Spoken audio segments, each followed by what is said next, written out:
신명기 15장입니다. 지금까지는 이스라엘이 일상생활에서 지켜야 할 율법의 규례들에 대해서 언급했죠. 앞장 후반부에서는 구제하기 위해 드려지는 셋째 11조에 대해 언급하면서 그와 연관하여 보다 적극적이고 구체적인 방법들을 제시하고 있습니다. 이것은 모든 인간은 하나님께 빚진 자이고 하나님의 은혜 없이는 살아갈 수 없으며 이웃을 사랑해야 할 책임이 있다는 사실을 교훈하고 있습니다. 1절에서 11절까지는 안식년 및 면제에 관한 규례죠. 여기에서 매 7년마다 돌아오는 안식년의 사회의 약자인 채무자들의 빚을 면제해 주라는 규례입니다. 레위기 25장, 출애굽기 23장에 나옵니다. 과학적으로 6대 1의 비율로 노동과 휴식을 하는 것이 가장 이상적이라고 하는데요.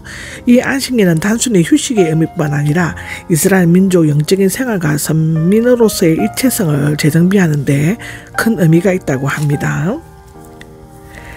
1절에서 3절까지는 돈을 빌려준 사람은 그 빚을 탕감해주고 독촉하지 말라 하는 것인데 7해마다 7년 되는 해 내내라는 뜻의 히브리어 간용구입니다.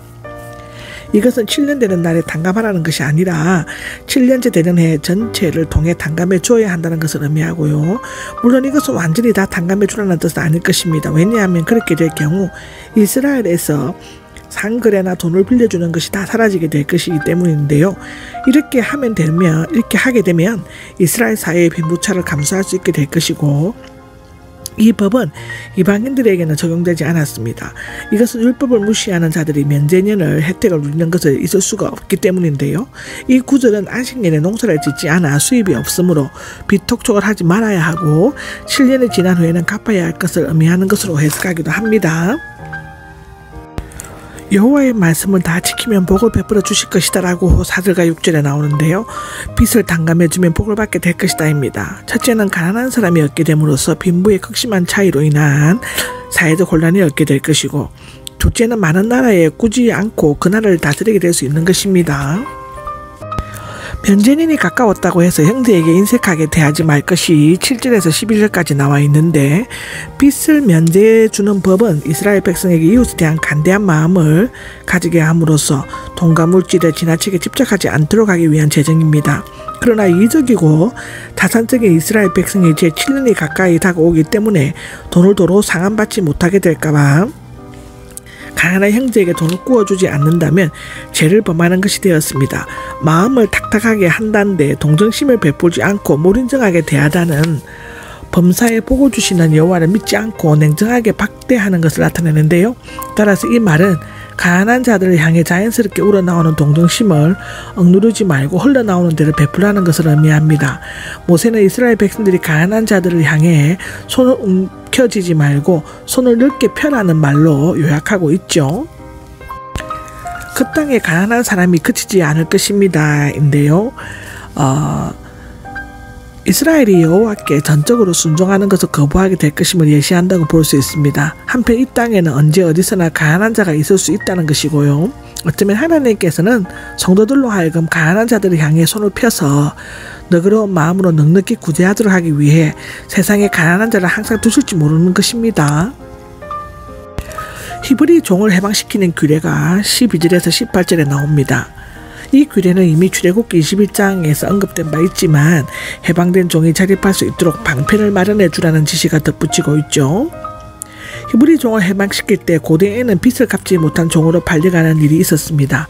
그러나 주인은 동족인 그 종은 다른 이방인과는 달리 노예를 취급해서는 안 되었으며 품꾼처럼 대우해야만 했는데요. 왜냐하면 사람은 하나님의 형상으로 똑같이 지음을 받았을 뿐만 아니라 특히 이스라엘 백성은 똑같이 하나님의 택하신 백성이요. 종일 뿐만 아니라 한 조상의 자손이요. 한 공동체였으므로 어떤 의미에서든지 다른 사람의 종이 될 수가 없었기 때문입니다. 레위기 25장에 나와 있습니다. 그 종이 팔리와 6년간 일한 후 7년째 되는 해에는 안식년과 관계없이 자유의 몸으로 해방시켜야만 했죠. 출애굽기 21장 2절에 나옵니다. 그런데 이때 빈손으로 내보내서는 안 되었다입니다. 왜냐하면 빈손으로 내보낼 때는 다시 급빙 상태가 되어 종으로 팔리게 되기 때문이죠. 그러므로 그가 자립할 수 있도록 양떼와 타작마당 즉 곡식들과 포도주에서 나는 것들을 넉넉하게 주어야 했습니다. 그들이 마땅히 기억해야 할 것은 하나님께서 이스라엘을 400년 종살이할 때 구속하시고 이집트인들에게서 많은 선물을 가지고 나오게 하셨습니다. 가나안 땅까지 주셨다는 사실이지요. 이런 큰 은혜를 받았으므로 그들도 종을 해방시켜야 하고 또 종들을 후하게 대해야 하는 것이었습니다. 히브리 종이 떠나지 않으려고 할 때라고 16절에서 18절에 나오는데, 주인이 종을 후대하여 형제처럼 대했거나 또는 혼자 종으로 왔다가 주인이 아내를 주어 자녀를 낳았을 때, 이때 자녀와 아내와 자녀들은 주인 소유가 되고 나갈 때는 혼자 나가야 한다고 출애굽기 21장에 나옵니다. 종이 나가지 않았다고 하면 행해야 할 규례인데, 그렇게 되면 그 종의 귀를 문에 대고 송곳으로 뚫어야 한다는 것입니다. 이것은 다른 곳에 예속될 때 시행하는 예식으로서 어떤 때는 이마나 어깨에 화인을 찍기도 했다고 하는데요. 이런 경우에는 먼저 재판장 앞에서 법적으로 확인 절차를 거쳐야만 했다고 출애굽기 21장 6절에는 나옵니다. 때로 주인은 그 종을 통해 더 이상 수익을 얻을 수 없다고 생각하고 아까운 마음이 들 수 있다는 것인데, 그러나 그는 팔려온 종이 그의 값을 배나 넘게 일했다는 것과 또한 하나님께서 그로 인해 많은 복을 주신다는 사실을 기억해야만 합니다. 주인은 자신이 소유한 모든 것이 하나님께로부터 주어진 것임을 알고 이웃에 대한 사랑을 손해와 상관없이 실천해야만 한다고 하는데, 하나님께서는 그 순종의 대가로 더 많은 것을 보상해 주실 것입니다. 처음 난 짐승에 대한 규례가 19절에서 23절에 나옵니다. 처음 난 짐승에 대한 규례는 빚 면제와 자유의 법과 마찬가지로 소유의 포기를 의미하기 때문에 여기에서 언급되고 있습니다. 이 법은 출애굽기 13장에 처음 언급되었는데, 처음 난 짐승의 희생은 이스라엘 백성에게 그들이 이집트에서 구원받은 사실을 상기시켜주고 있고, 그 당시 이집트 장자는 모두 죽임을 당했지만 이스라엘 백성의 장자는 구원을 받았는데, 이때부터 이스라엘의 장자는 하나님의 은혜로 구속받은 사건을 기념하기 위해 드려졌습니다. 소나 양의 처음 난 수컷은 하나님께 구별하여 바칠 것이라고 19절 20절에 나와 있죠. 그 이유는 이집트의 재앙에서 살아난 모든 처음 난 것은 모두 여호와의 것이기 때문입니다. 소나 양의 처음 난 수컷은 구별하였다가 중앙 성소의 한목 제물로 바친 후 제사장의 목을 제외한 나머지 부분들을 가족과 함께 성소들에서 먹을 수 있었습니다. 사실상 처음 난 수컷을 소유한 주인은 그 짐승들에게서 아무런 소득이 얻지 못하였는데요. 소의 첫 새끼는 발을 갈지 말아야 하고 양의 첫 새끼는 털을 깎지 말아야 했습니다. 흠이 있는 짐승은 제물로는 안 되고 식용으로만 사용할 것이라고 20절에서 21절에 기록되어져 있죠.